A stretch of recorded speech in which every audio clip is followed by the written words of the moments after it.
¿Cómo están? Mi nombre es Manuel Gómez Carrillo, soy profesor del Departamento de Microbiología y vamos a empezar a trabajar con un capítulo importante de la virología que son las infecciones persistentes. El fenómeno que vamos a tratar en esta clase tiene que ver con la latencia, con un mecanismo que está muy bien estudiado y bastante abordado como un gran ejemplo que es la familia Herpes viridae. Por lo tanto, los herpes virus van a ser el modelo que vamos a utilizar. Van a ver ustedes que este es un fenómeno que no solamente afecta a esta familia, pero en la cual lógicamente se demuestran muy claramente los mecanismos que están asociados al fenómeno. El fenómeno de latencia viral básicamente uno lo puede definir como en un momento en el cual se detiene el ciclo de replicación y hay una expresión muy restringida de distintos productos virales dentro de la célula.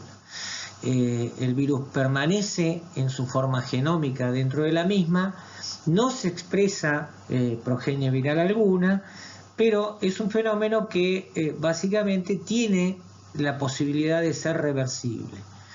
Esto no necesariamente ocurre en la vida de una persona, ¿sí? Pero bajo determinados estímulos y ciertas circunstancias que vamos a ir viendo, sí se produce. Básicamente es un mecanismo de persistencia, como ya dijimos, y además es un importante mecanismo de evasión a la respuesta inmune porque lógicamente la nula expresión de la replicación viral va a tener un impacto sobre la respuesta inmune que es bastante importante. Lo que vamos a tratar de ver en la clase son distintos mecanismos que permiten el mantenimiento de este fenómeno de latencia viral. Bien, como ya les mencioné, vamos a tomar la familia Herpes viridae como modelo. Básicamente tomamos esta familia porque es donde más se puede apreciar, se puede percibir el fenómeno de latencia, pero no son los únicos virus que lo producen. El virus JC es un polioma que se asocia a enfermedades graves en inmunocomprometidos. Vamos a ver también cuando se avance en la cursada el virus de hepatitis B, por ejemplo, que también puede hacer latencia, el virus papiloma humano asociado al cáncer de cuello uterino, por ejemplo, e incluso virus como el HIV, que tienen una gran dinámica respecto de su curso y evolución y historia natural, desarrollan fenómenos de latencia en determinados tipos celulares que favorecen la persistencia y, como ya les mencioné anteriormente, la evasión a la respuesta inmune. Bien, entonces empezamos a trabajar con la familia Herpes viridae. La mayoría de sus miembros son de distribución mundial y muy frecuentes en la población, ¿sí? Tienen una alta prevalencia y tienen una tasa de infección muy elevada en las poblaciones. Suelen transmitirse por contacto directo entre individuos, en muchos casos contactos íntimos, y lógicamente algunos de ellos son exponentes importantes de infecciones tanto de transmisión sexual como de infecciones perinatales o de transmisión congénita o vertical. Son conceptos que los van a ir profundizando seguramente en el seminario que corresponde a esta parte y además cuando hagan la cursada de microbiología 2. En aquellas situaciones en las cuales hay intervención médica, hay dos situaciones particulares que tienen que ver con el trasplante de órganos y las transfusiones sanguíneas, en las cuales muchos de los miembros de esta familia pueden cobrar una relevancia significativa. Y lógicamente pueden contaminar determinados elementos en el medio ambiente, principalmente fomites, como es el caso de utensilios de cocina, vasos, cubiertos o objetos que se puedan compartir entre personas que puedan estar contaminados, ya sea a través de lesiones en algunos de los casos que vamos a ver puntualmente, o secreciones que puedan contener viriones en los momentos en los cuales hay replicación viral y puede ser una fuente de diseminación y transmisión. El término herpes que caracteriza a esta familia es un término muy antiguo que proviene del griego y que significa serpentear, arrastrarse, reptar, ¿sí?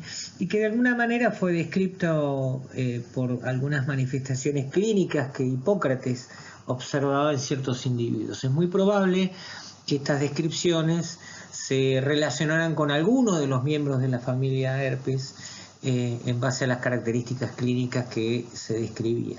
Pero lo que queda muy claro también es que en la antigüedad ya hay descripciones que nos hacen pensar que estamos hablando de una familia viral que tiene una coevolución con el nombre bastante elevada. Y cuando veamos algunas de las características virológicas, probablemente nos demos cuenta que esta familia viral ha adoptado mecanismos de coevolución con las células humanas durante muchísimo tiempo.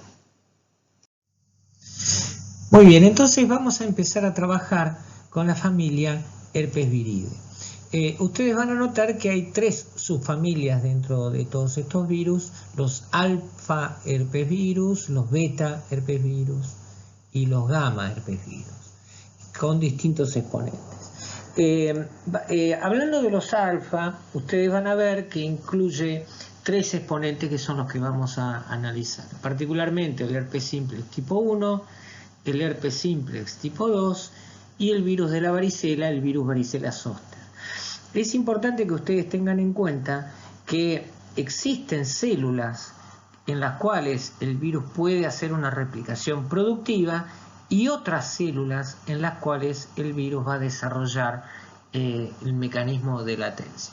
La distinta fisiología y las características de las células muchas veces condicionan la adaptabilidad del virus para poder entrar en ese periodo de no replicación. Vamos a ver también dentro de los beta herpes virus al virus citomegalovirus humano y a los virus herpes humano 6 y herpes humano 7, que también tienen sus células en las cuales hay replicación productiva y las células en las cuales puede desarrollar el mecanismo de latencia.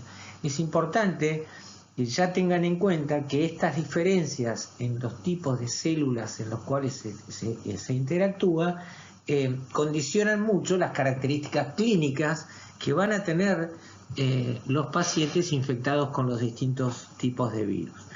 Por último, los gamma herpes virus, el virus Epstein-Barr y el herpes humano 8, además de tener sus propias características en qué tipos celulares desarrollan los distintos mecanismos que queremos destacar, básicamente son en ambos casos virus asociados a oncogénesis viral, ¿sí? Capítulo que vamos a ver en otro teórico y del cual hablaremos particularmente. En términos generales, la estructura de la partícula viral de todos los miembros de esta familia es muy similar, ¿sí? Son en muchos casos absolutamente indistinguibles. Se trata de virus envueltos, contienen todos ellos un gran número de glicoproteínas de envoltura, en algunos casos tiene más de 10. Esto determina en cierto modo un complejo mecanismo de unión a receptores en forma secuencial, con lo cual, a diferencia de otros virus, el mecanismo de entrada parece ser bastante más complejo. Asimismo tienen una estructura que los lleva a descripciones que se hicieron hace muchos años, a las cuales se las denominó tegumento, ¿sí? En esta matriz que está entre la envoltura y la cápside hay un conjunto de proteínas virales muy importantes y que vamos a ver en breve, asociados a mecanismos de disparo de la replicación viral, ¿sí? Son proteínas particularmente asociadas a el inicio de la replicación viral. Y otra característica importante tiene que ver con el ácido nucleico. El ácido nucleico es un ADN de doble cadena que es lineal en la partícula viral, pero que en las células se puede circularizar. Este es un fenómeno que es bastante determinante, especialmente en aquellos eventos de latencia en los cuales el genoma del virus está circularizado y no se integra al genoma de la célula, ¿sí? Son virus que tienen un genoma muy grande, particularmente grande, codifican muchísimos productos, y vamos a entrar en un concepto dentro de poco que tiene que ver con la utilización de mecanismos génicos, en particular asociados a un fenómeno de mimetismo molecular. Lo que ustedes van a ver ahora es la representación esquemática del genoma del virus herpes simplex tipo 1. Lógicamente muestra una complejidad bastante grande, es un genoma que tiene un tamaño bastante considerable, pero básicamente el mensaje con esto tiene que ver con que observen dos o tres cosas en particular. Si hacemos un acercamiento a lo que es el genoma, ustedes van a ver que hay regiones del genoma que se denominan regiones alfa, hay otros genes que se los denomina beta, como pueden ver en este caso, y también hay genes que tienen la característica de denominarse como gamma, ¿sí? Esto determina en particular una secuencialidad en el ciclo de replicación, que es lo que vamos a ver en la siguiente diapositiva.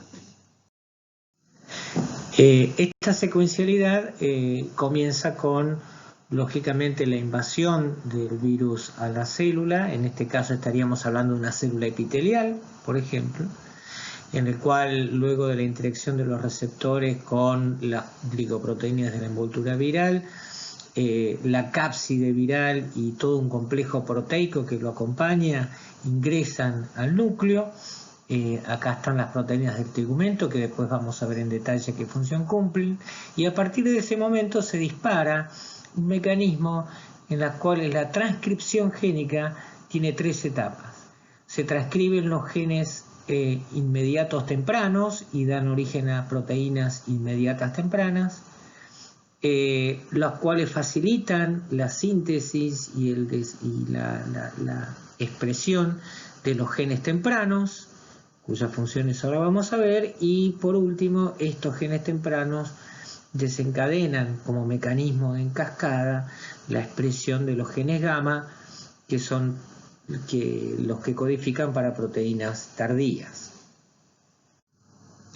Nos interesa resaltar particularmente que los genes alfa codifican para proteínas que son inmediato tempranas, que tienen una función particular que es la de paralizar el metabolismo celular, y esto lleva como consecuencia el bloqueo de ciertas defensas celulares. A esto lo denominamos silenciamiento y lo van a ver en la bibliografía como shut-off, ¿sí? Particularmente este es un fenómeno que ustedes han visto en inmunología y que tiene que ver con la respuesta inmune innata, y es la actividad antiviral de los interferones, ¿sí? Recuerden particularmente las señales que pueden distintos elementos virales pueden generar a través de receptores, la síntesis de ciertos componentes que van a actuar como mecanismo de defensa antiviral en la célula. Estos mecanismos pueden ser alterados precisamente por estos productos génicos asociados a los genes alfa. Los genes beta, que son los que codifican para proteínas tempranas, básicamente tienen como principales exponentes la producción de polimerasas y de enzimas que están asociadas a la síntesis de ácidos nucleicos en la célula. Particularmente la timidinoquinasa es una enzima que es necesaria dentro de una determinada célula para poder facilitar la síntesis de ácidos nucleicos en la misma. Y de alguna manera ustedes van a ver más adelante en su carrera que esta enzima particularmente es un blanco de acción de las drogas antivirales antiherpéticas, particularmente contra el herpes simplex y contra el citomegalovirus humano. Por otro lado, las proteínas gamma son aquellas consideradas tardías y que básicamente son todas aquellas proteínas que van a ser requeridas para conformar la estructura de los viriones cuando hay una replicación de tipo activo. Entonces, resumiendo esta parte, básicamente ya hemos analizado que entre los miembros de la familia Herpesviridae existen muchas similitudes que están en esta parte de la diapositiva, y también existen diferencias. Yo me detengo brevemente en las diferencias, que básicamente tienen que ver con las enfermedades que producen. Son diferentes, tienen presentaciones clínicas distintas. Lógicamente las diferencias entre las células blanco de infección productiva y de infección latente, que ya hemos visto. Lógicamente en lo que hace a su patogénesis, el mecanismo lítico o mecanismo no lítico, vamos a establecerlo bien a lo largo de esta clase. En algunos casos, yo les mencioné precisamente que la forma episomal era la manera en la cual el genoma se mantenía sin integración al genoma. Existen descripciones especialmente vinculadas al virus herpes humano 6, en la cual habría integración del genoma, ¿sí? Pero mayoritariamente los miembros de la familia no integran su genoma al genoma celular. Y algo que tenemos que tratar de esclarecer y de describir lo más detalladamente posible en esta clase tiene que ver con las estrategias para establecer y mantener la latencia, ¿sí? Esto es, de alguna manera, las grandes diferencias desde el punto de vista del fenómeno de latencia que queremos describir. Bien, entonces vamos a empezar a trabajar con los mecanismos que se asocian a todo el proceso del fenómeno de latencia. En primer lugar, tendríamos que contestar la primera pregunta, que es ¿qué permite el establecimiento de la latencia? ¿Qué hace que se mantenga? ¿Cómo se mantiene ese mecanismo por el cual el virus no se hace evidente en la infección? Y por último, ¿qué fenómenos podrían asociarse a la reactivación del fenómeno de latencia con la consecuente expresión clínica que pueda llegar a tener? Todos estos mecanismos son diferentes entre los distintos miembros de la familia, y por lo tanto vamos a trabajar básicamente con 4 modelos, particularmente el herpes simplex, el virus varicela zoster, el citomegalovirus humano. Y en el caso del virus Epstein-Barr vamos a hacer alguna reseña, pero vamos a reservar para el teórico próximo que viene dentro de poco, que es el de oncogénesis viral, los mecanismos más detallados respecto de la latencia en este virus. Para el caso del virus herpes simplex, la infección empieza por el ingreso a través de epitelios de la mucosa oral o genital, ¿sí? Dependiendo del sitio de ingreso de los viriones infectivos, por todas las vías de transmisión que yo les mencioné anteriormente, y una replicación activa que ocurre en este tipo de células, en el cual los viriones pueden, sin desarrollar latencia en estas células, generar primero un daño en el epitelio, lo que hace característica a las lesiones herpéticas, tanto en la mucosa oral como genital, y la invasión hacia nervios sensitivos periféricos que están inervando precisamente esa zona en la cual están las células infectadas. A partir de ese momento se produce un transporte a través del transporte axonal, que tiene que ver con la interacción de microtúbulos, dineínas y una serie de elementos celulares que transportan un complejo viral que puede llegar al cuerpo axonal y que de alguna manera determina la incorporación en el cuerpo neuronal de el ADN viral, que va, en el caso del herpes simplex, a mantenerse de manera episomal en ese lugar. A partir de ese momento se establece un estado de latencia. Lógicamente, las lesiones que se produjeron en la primoinfección van a remitir, se van a curar y van a desaparecer. El virus se mantiene en las células neuronales, en los cuerpos neuronales, en estado de latencia, por mecanismos que vamos a ver brevemente.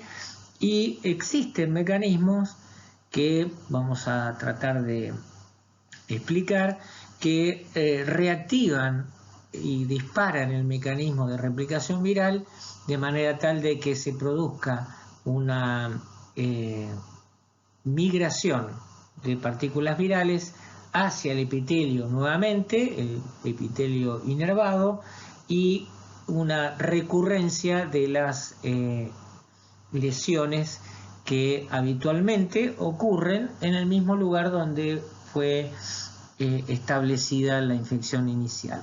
Esto es lo que normalmente ocurre con un paciente que tiene un herpes recurrente, producto de la reactivación de una infección latente en la neurona que inerva ese sitio.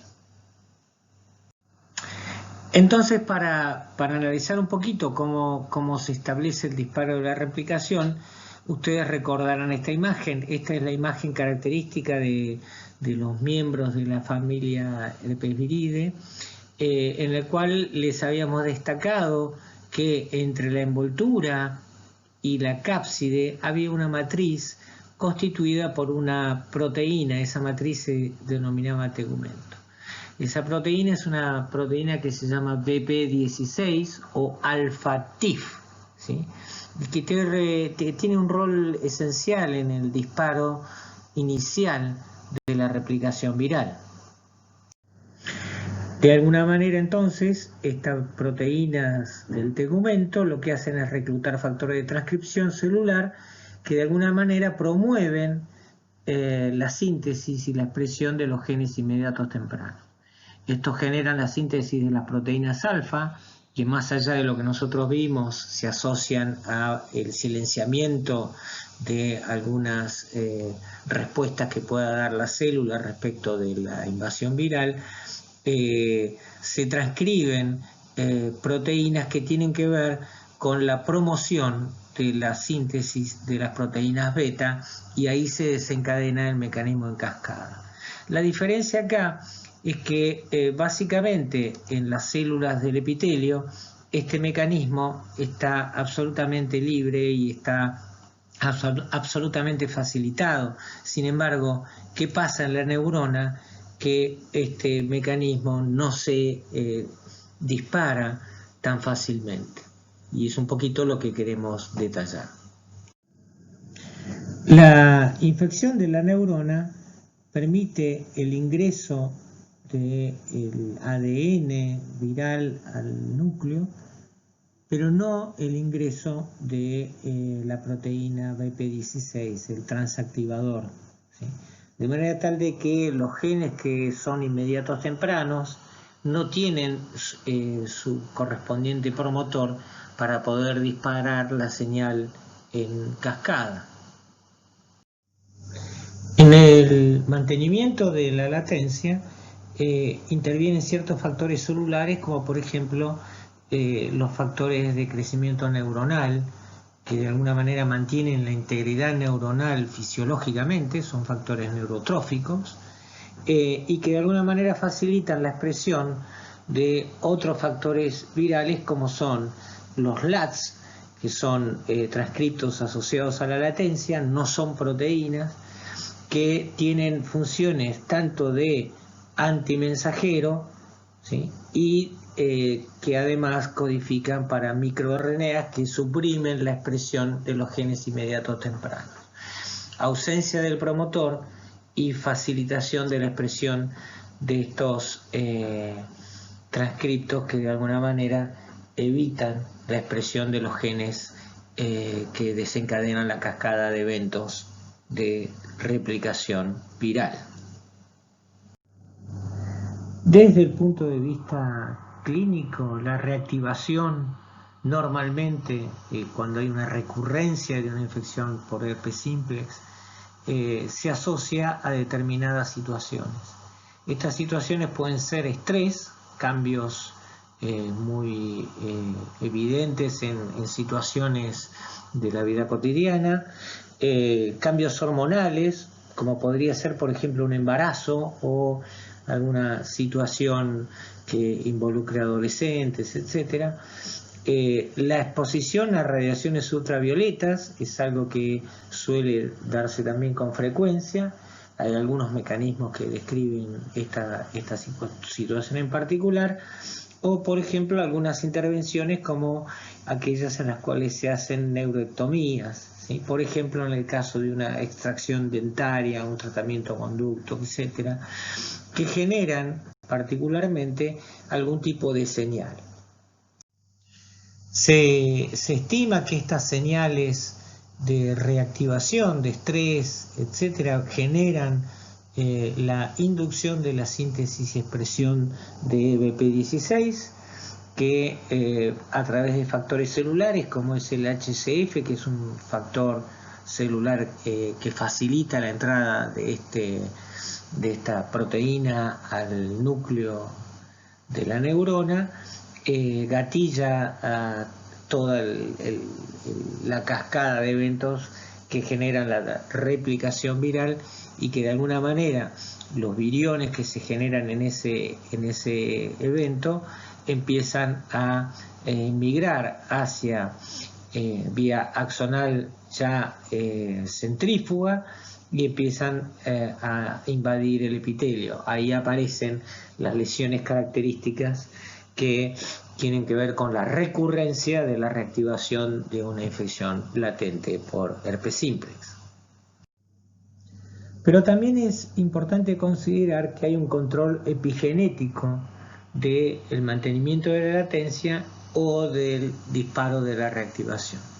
En aquellas células en las cuales hay una metilación de histonas, hay un entorno restrictivo a la transcripción génica y por lo tanto las células van a mantener de alguna manera quiescente la expresión de muchos de sus genes. Tengan presente que el genoma viral está precisamente asociado al núcleo celular y se ve afectado por este fenómeno.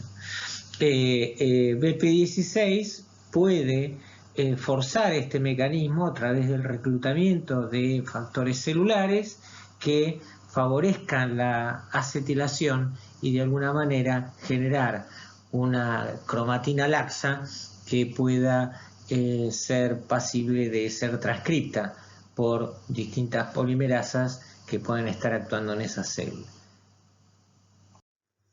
Sin embargo, el control epigenético de la latencia puede no ser dependiente exclusivamente de BP16. Hay mecanismos descritos en los cuales la acetilación de histonas generan el entorno propicio para la transcripción génica y en las cuales no hay participación de BP16 y por lo tanto es un mecanismo que también podría estar regulado por la misma célula. Y también hay un rol de la respuesta inmune celular bastante importante en el fenómeno de latencia. Una vez establecida una respuesta celular adaptativa vinculando especialmente a linfocitos T, CD8 y CD4, ¿sí? Por mecanismos no líticos, ¿sí? Los linfocitos T, CD8 a través de granzima B y a través de interferón gamma inhiben dentro de la célula la expresión de factores transcripcionales inmediatos tempranos. de manera tal de que durante estos fenómenos en los cuales se establece la latencia, la vigilancia inmune permite que haya una mayor expresión de transcriptos asociados a la latencia y una menor expresión de transcriptos que están relacionados con la transactivación de los fenómenos de expresión génica. Bien, entonces ante una reactivación del herpes simplex, esto en realidad es lo mismo para el herpes simplex tipo 1 que para el herpes simplex tipo 2. Habitualmente lo que suele ocurrir y que es lo más frecuente es que haya una recurrencia de las lesiones relacionadas con la puerta de entrada. El herpes labial, frecuente y reactivado por las situaciones que ya mencionamos anteriormente, o incluso también en el caso de lesiones que puedan ser de tipo genital. Existen situaciones que son más complicadas. Una de ellas, por ejemplo, tiene que ver con la queratoconjuntivitis. Esto puede ocurrir tanto en una infección primaria como en una reactivación, ¿sí?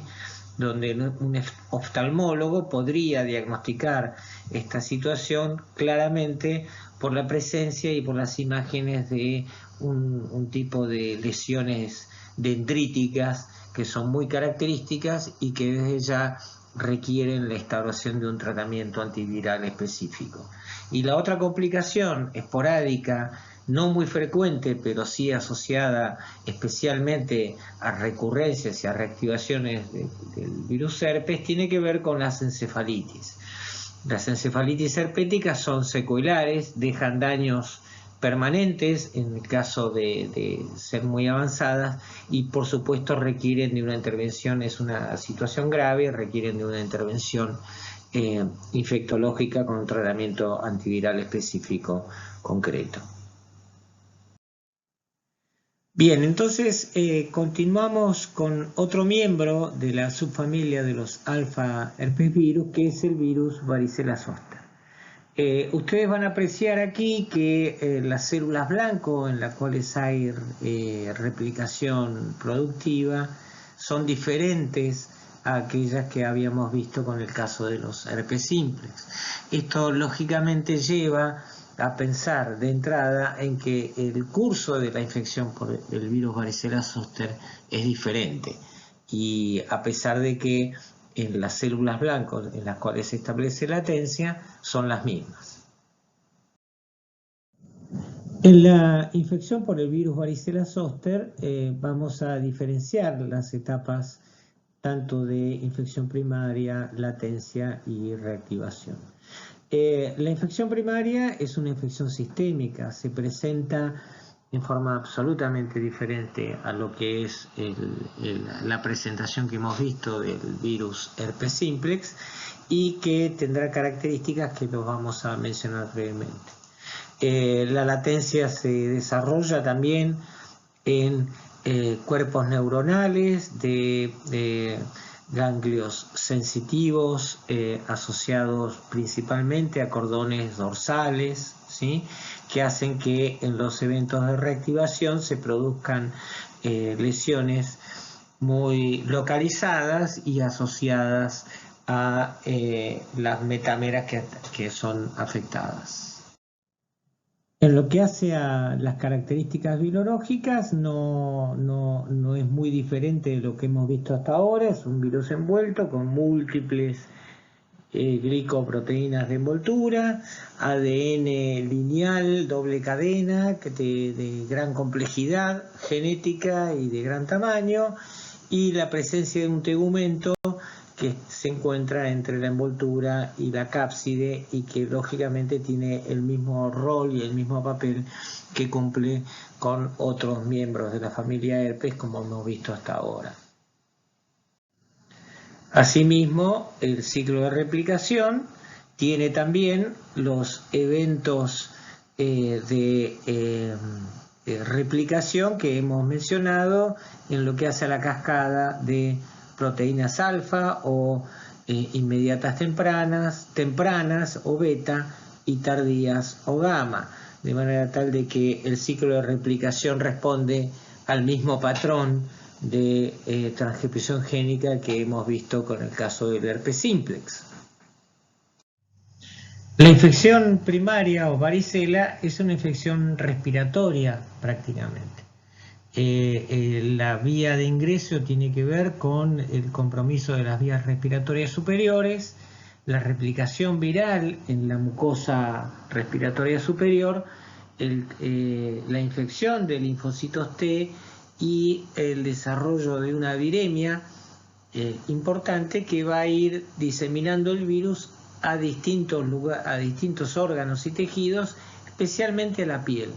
Las viremias son recurrentes, o sea, hay distintos eventos de viremia que se van a manifestar clínicamente en algo que vamos a ver, tiene que ver con el exantema particular que presenta esta infección.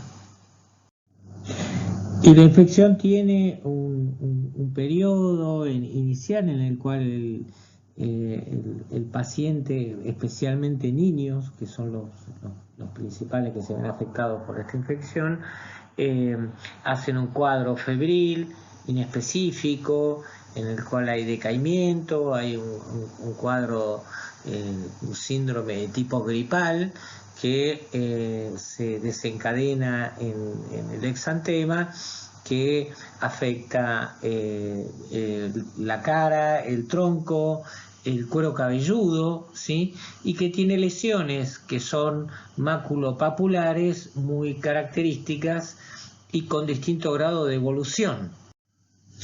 Ese distinto grado de evolución en las cuales uno puede encontrar pápulas, vesículas o úlceras y costras, tiene que ver con los eventos de viremia recurrente que están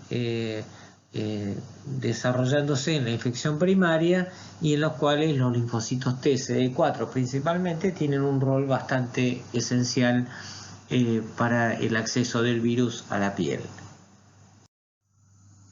Y entonces los linfocitos T, CD4 cumplen un rol importante en la infección primaria, especialmente aquellos que están residentes en la mucosa de las vías respiratorias superiores, en donde se inician los primeros eventos de replicación viral y de diseminación por vía linfática o hemática a distintos órganos y tejidos, de manera tal de llegar a la piel y llegar también a, por ejemplo, folículos pilosos. Una de las características que yo les mencioné tenía que ver con el exantema que no respetaba el cuero cabelludo.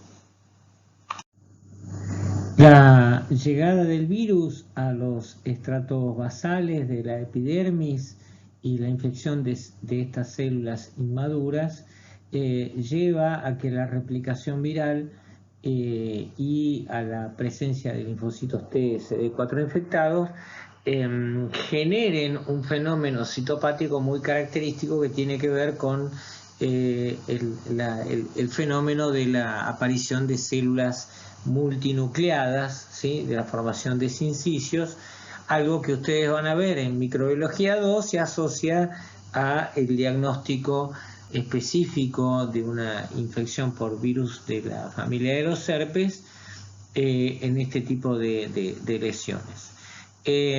Lógicamente, el entorno que se genera alrededor de estas células desde el punto de vista inmunológico, principalmente asociado a la presencia del desencadenamiento de una respuesta de interferón y de otros mecanismos de la inmunidad innata, hacen que se focalicen estas lesiones y por lo tanto esto es lo que caracteriza a estas viremias, en las cuales son focos limitados de lesiones a lo largo de la piel que de alguna manera caracterizan el exantema que se observa clínicamente. Y a partir de la replicación viral a nivel de la epidermis se produce la invasión neuronal del cordón nervioso y el acceso del virus al cuerpo neuronal del ganglio dorsal sensitivo. Sin embargo, Existen evidencias que el acceso nervioso del virus puede estar acompañado también por linfocitos T infectados y que el cuerpo neuronal también sea invadido a partir de la replicación viral en los linfocitos T residentes en esta ubicación. Cuando se produce la reactivación de la replicación viral en este cuerpo neuronal, el virus generalmente accede tanto hacia el epitelio, hacia la piel, a partir del cordón nervioso, y también lo puede hacer en forma retrógrada hacia la médula espinal. Esto es una de las características que conlleva muchas veces a la sintomatología y a las complicaciones que puede tener una infección por el virus varicela zoster. En el mantenimiento de la latencia y de forma análoga a lo que ocurre con el herpes simplex, también se transcriben RNAs que tienen antisentido frente a promotores, como en el caso del varicela zoster es el ORF61, que de alguna manera tiene un rol similar al que tiene ICP0 como disparador del mecanismo de transcripción génica viral. De otra forma, además, se está descrita la presencia de una proteína ORF63 que tiene actividad antiapoptótica y que junto con estos transcriptos antisentido contribuirían al mantenimiento de la latencia en la neurona ganglionar.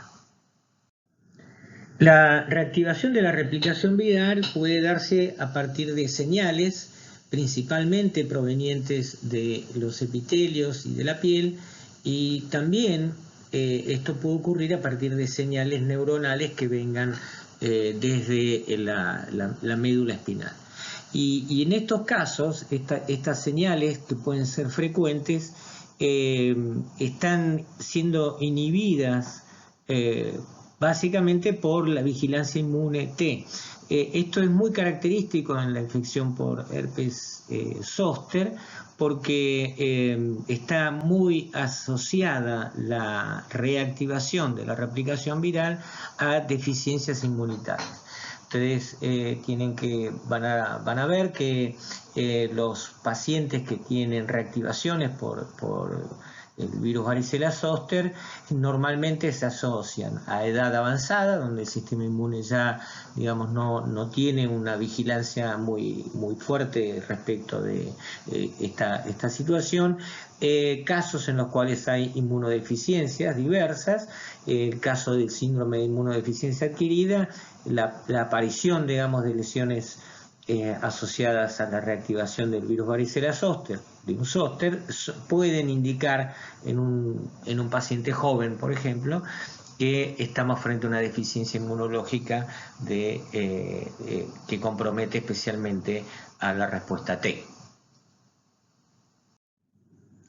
La reactivación de la replicación viral en ausencia del control inmunológico que acabamos de describir va a generar la migración del virus hacia a la epidermis, y donde se va a empezar a provocar lesiones similares a las que nosotros veíamos en la varicela, pero de forma localizada, siempre afectando de manera metamérica las porciones del epitelio que están enervados por este cordón nervioso, ¿sí?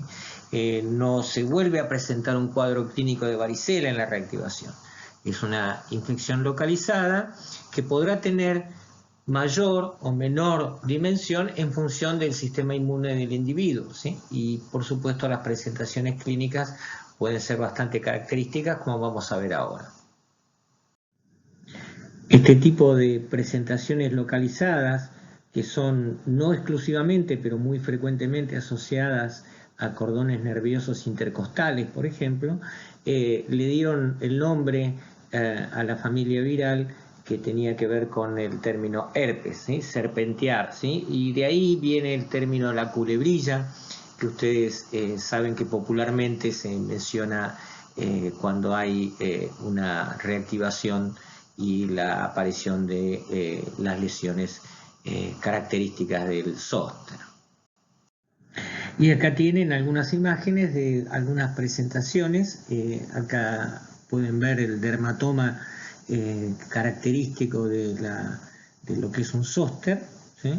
En el cual hay las lesiones son muy similares, en realidad casi indistinguibles de lo que podríamos ver en el caso de una infección por el virus herpes simplex, y lógicamente en algunas situaciones, solamente en algunas situaciones, tal vez haya que hacer un diagnóstico diferencial y ver si se trata de un zóster o si se trata de una infección por herpes simplex.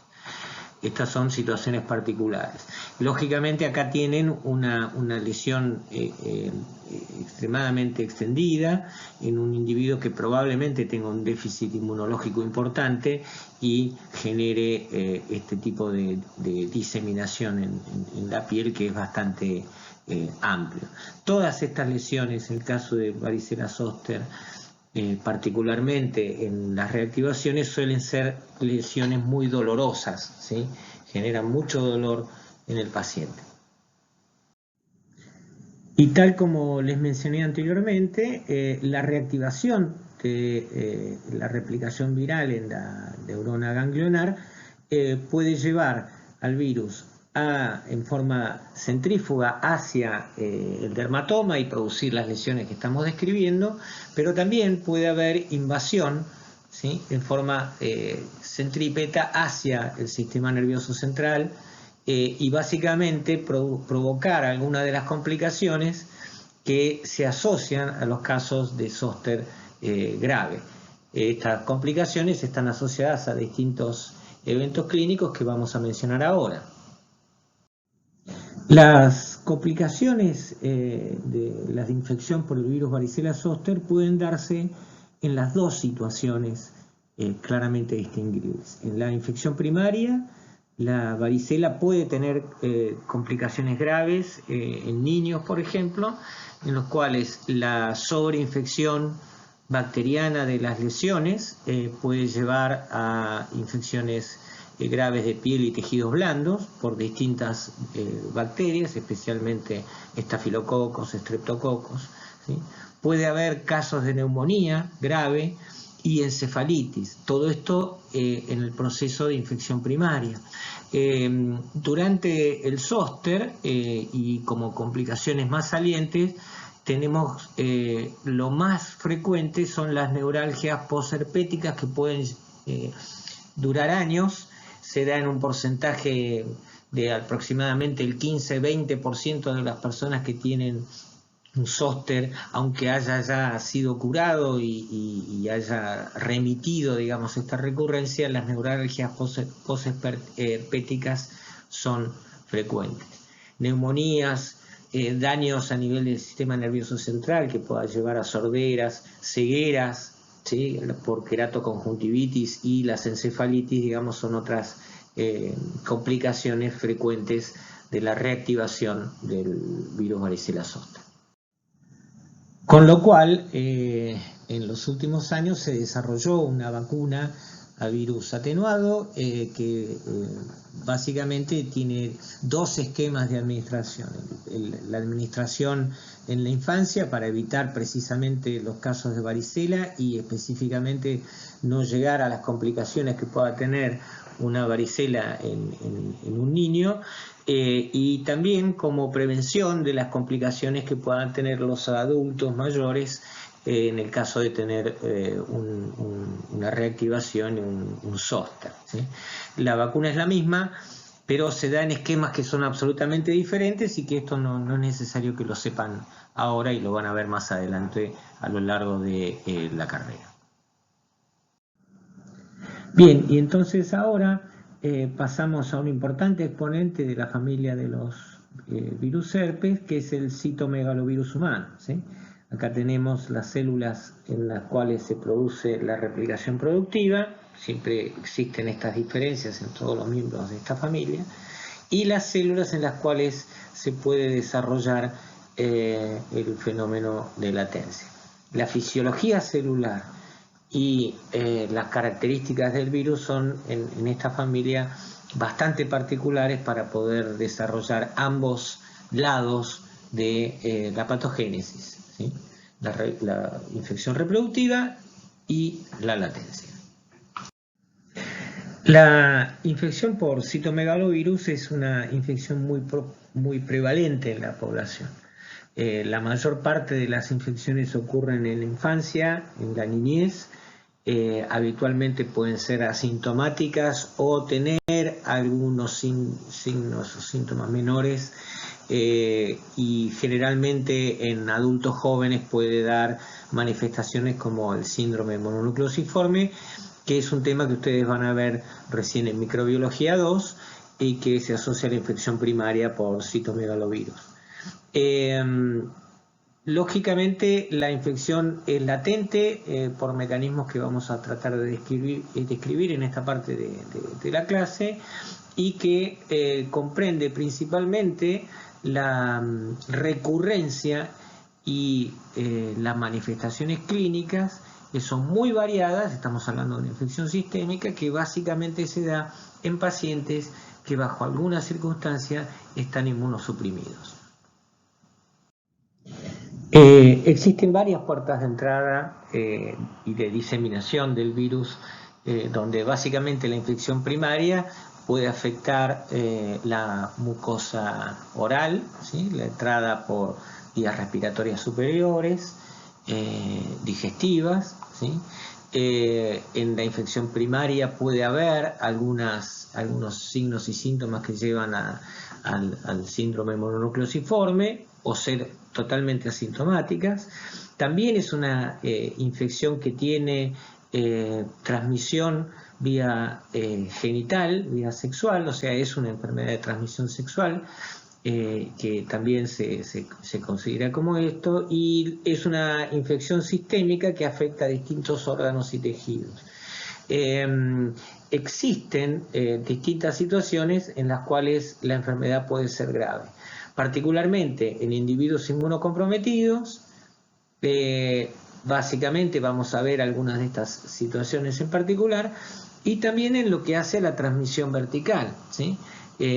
Los neonatos pueden sufrir ante una infección primaria o una reactivación, pero principalmente ante una infección primaria en una mujer embarazada pueden padecer secuelas graves, una infección de tipo congénito.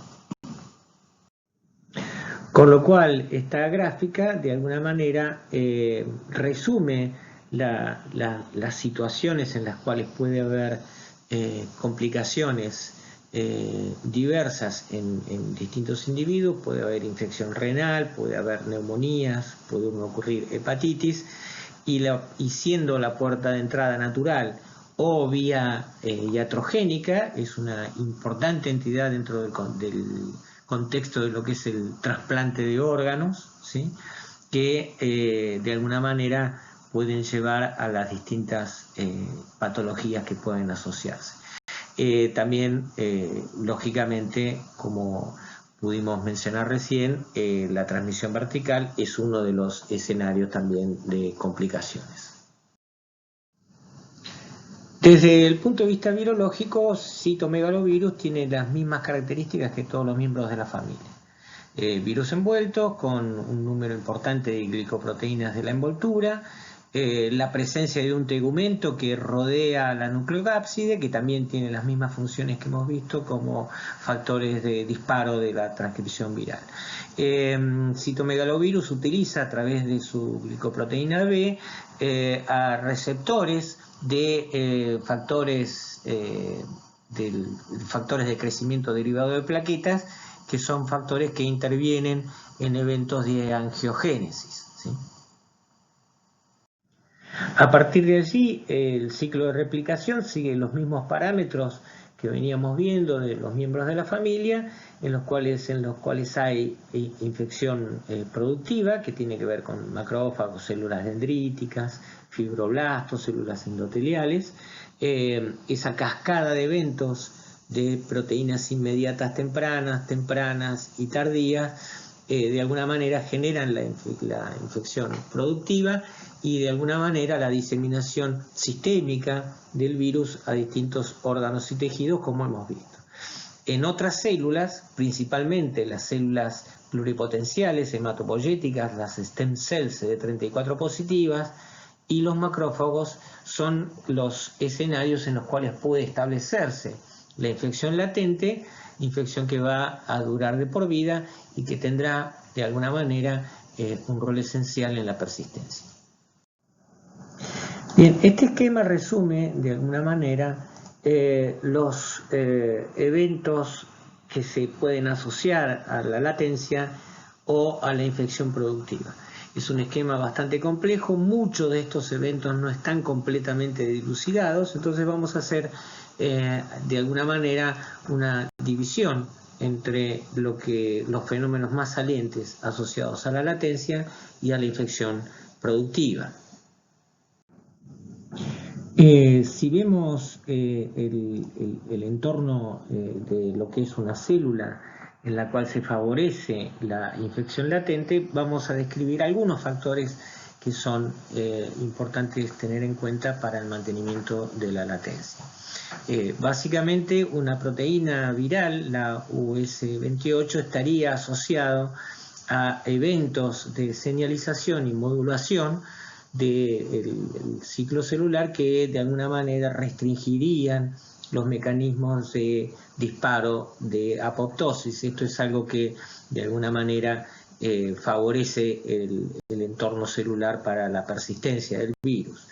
Estas células tienen una restricción genética bastante importante por la presencia de distintos factores celulares asociados a la cromatina, que nosotros ya describimos como mecanismos epigenéticos y en los cuales se restringe la expresión de distintos genes celulares y evidentemente también de aquellos que pertenecen al virus. PP71 es una proteína que tiene un rol similar a lo que es alfa-TIF o BP16 en el tegumento. Durante los periodos de latencia, esta proteína, que es transactivadora de múltiples genes inmediatos tempranos, permanece recluida en el citoplasma. Y acá introducimos una serie de factores que son importantes en la elevación de la respuesta inmune, que tiene que ver con proteínas virales que tienen funciones de citoquinas símil citoquinas, ¿sí? Se llaman viroquinas, se las suele mencionar como viroquinas. Por ejemplo, una proteína secretada por el citomegalovirus humano que tiene funciones de IL-10, ¿sí? Y que genera un entorno muy favorable y muy propicio para la evasión de la respuesta inmune, dado su modulación negativa respecto antiinflamatoria, digamos, respecto de esta participación.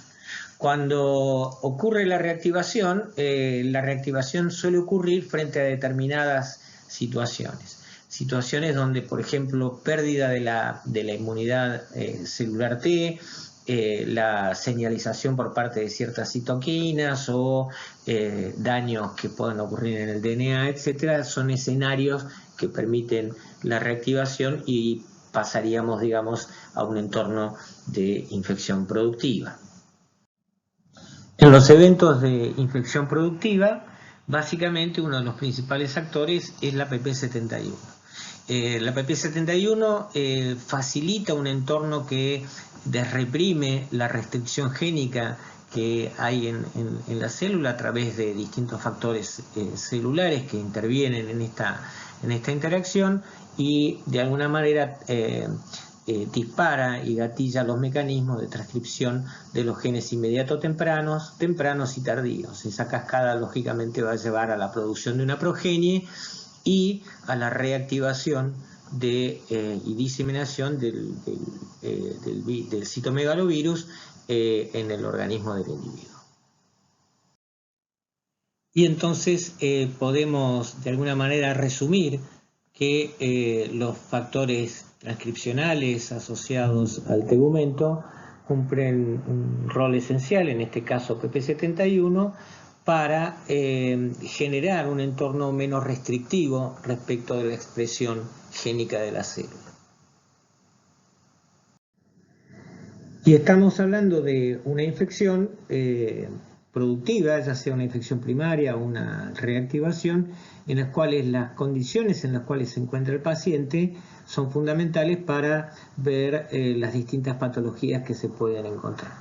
Acá tienen lo que ocurre en una infección primaria en un individuo sano y situaciones de contexto que son diferentes, que tienen que ver con la transmisión vertical, el trasplante de órganos sólidos o de células hematopoyéticas, el caso de los pacientes que tienen síndrome de inmunodeficiencia adquirida y las distintas entidades clínicas que se pueden apreciar se asocian a la infección por citomegalovirus. Todas estas entidades ustedes las van a ver en un capítulo bastante amplio que van a tener en Microbiología 2, que son las infecciones asociadas a individuos inmunocomprometidos. Una de las características que suele verse en estudios histopatológicos tiene que ver con la presencia de células cuyo aspecto es el de ojos de lechuza, se le dice, o ojo de búho, ¿sí? En las cuales hay inclusiones intranucleares asociadas a la infección. Esto se puede ver en distintos tipos de muestras, ya sea biopsias, como muestras obtenidas en líquido cefalorraquídeo, orina, etc. Pero uno de los hallazgos importantes que nos interesa que veamos y sobre todo entender por qué, es que en todos estos tipos de muestras hay escasa actividad inflamatoria en las lesiones. Y esto básicamente tiene que ver con un fenómeno que ya empezamos a ver y tiene que ver con la modulación de la respuesta inmune que el citomegalovirus humano desarrolla como mecanismo de escape. Y citomegalovirus es un gran exponente de lo que en la virología denominamos como mimetismo molecular, ¿sí? Es uno de los principales exponentes que despliegan mecanismos de evasión a la respuesta inmune utilizando este tipo de mecanismos. Y esto desde ya está frente a mecanismos de la respuesta innata y de la respuesta adaptativa, inhibiendo respuestas por ejemplo, la respuesta de interferón, inhibiendo la presentación antigénica a través de moléculas de clase 2 o moléculas de clase 1, ¿sí? Desde ya lo que ya vimos nosotros, que tiene que ver con la producción de citoquinas símil, el caso de la IL-10 viral o viroquina, ¿sí? Inhibiendo la actividad de las células natural killer, etc. En la siguiente diapositiva vamos a ver un resumen de los principales mecanismos asociados a citomegalovirus en la evasión a la respuesta inmunológica. Y esta diapositiva resume los principales mecanismos de evasión a la respuesta inmune. Ustedes tienen mecanismos de evasión a la respuesta NK, tienen homólogos virales que son los que actúan bajo el concepto de mimetismo molecular, ¿sí? Con distintos elementos que utiliza para bloquear la respuesta inmune, bloqueantes de eventos apoptóticos que también favorecen la persistencia, interferencia en señalizaciones intracelulares y la inhibición de la expresión o de una buena presentación a través de moléculas de histocompatibilidad, ya sea de clase 1 como de clase 2. Yo les recomiendo que en esta parte del video detengan esta imagen y tomen nota de estos distintos elementos para poder tenerlos en claro. Bien, entonces ahora pasamos a describir brevemente la infección, el fenómeno de latencia por el virus Epstein-Barr. Como ya les mencioné anteriormente, este es un virus que vamos a ver en detalle en el teórico de oncogénesis viral, con lo cual va a ser un recorrido muy superficial para que tengan algunos conceptos. Esta infección se la caracteriza por las vías de transmisión que tiene que ver con el beso, se la denomina a la mononucleosis infecciosa, lo que sería la infección primaria por Epstein-Barr, la enfermedad del beso, que afecta a un altísimo porcentaje de la población, desde la infancia y que principalmente las manifestaciones clínicas se suelen dar en adolescentes o adultos jóvenes. El virus Epstein-Barr pertenece a la subfamilia de gamma herpes virus, como ya les mencioné anteriormente.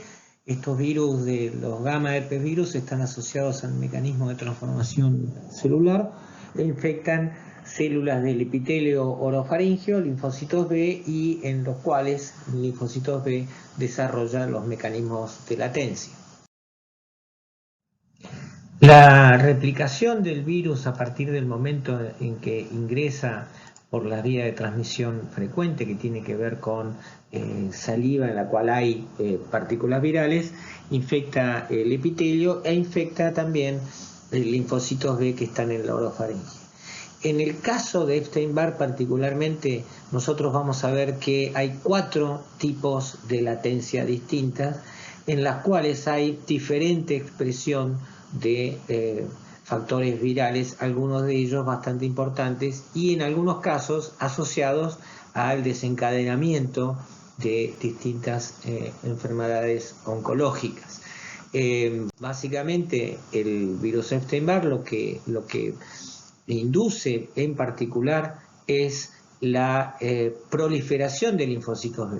Y esto tiene mucho que ver con la clínica, que tiene que ver la infección primaria, como vamos a ver. Lógicamente hay eventos de inhibición de la apoptosis, como hacen otros virus, que vamos a ver en distintos momentos de la clase próxima. El mantenimiento de la latencia tiene que ver con la expresión de proteínas y de ciertos ácidos nucleicos, como son particularmente algunos productos y microRNAs que se codifican en el genoma del virus, que de alguna manera establecen mecanismos para la inhibición de la transcripción génica viral en las instancias en las cuales se empieza a establecer la latencia en linfocitos B. Y la estimulación a la replicación viral tiene que ver exclusivamente con eventos de estimulación antigénica que un linfocito B latentemente infectado por Epstein-Barr pueda activarse y generar la replicación del virus en cualquier momento. Vamos a detallar en el próximo teórico cómo transcurre esto y qué consecuencias tiene en la transmisión. Por último, y para no dejar de lado, considerar las infecciones que producen el herpes humano 6 y el herpes 7, ¿sí? Que son los beta herpes virus, que infectan principalmente linfocitos TCD4 y que también tienen células en las cuales pueden desarrollar los periodos de latencia.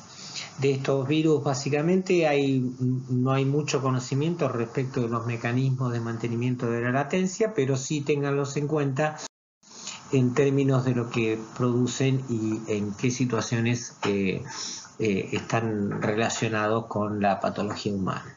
Básicamente la sexta enfermedad producida por el herpes humano 6 se asocia a una enfermedad exantemática muy frecuente en la niñez, que se denomina exantema súbito, ¿sí? Un cuadro de fiebre febril que dura 3 o 4 días y que remite espontáneamente, donde aparece un exantema que es de tipo maculopapular. Ustedes ya van a ir aprendiendo de qué significa esto. Y una infección sistémica que puede afectar distintos órganos y tejidos. Normalmente esta es una infección benigna que pasa como la primoinfección. La población adulta puede, aún estando sana, estar eliminando virus por saliva por reactivaciones que ocurren frecuentemente de la infección latente, con lo cual puede haber diseminación a individuos susceptibles. Y acá el principal problema tiene que ver con individuos inmunocomprometidos, especialmente pacientes que tengan síndrome de inmunodeficiencia adquirida y especialmente también pacientes que al ser receptores de trasplante tengan una profilaxis de rechazo al trasplante que los comprometa desde el punto de vista inmunológico.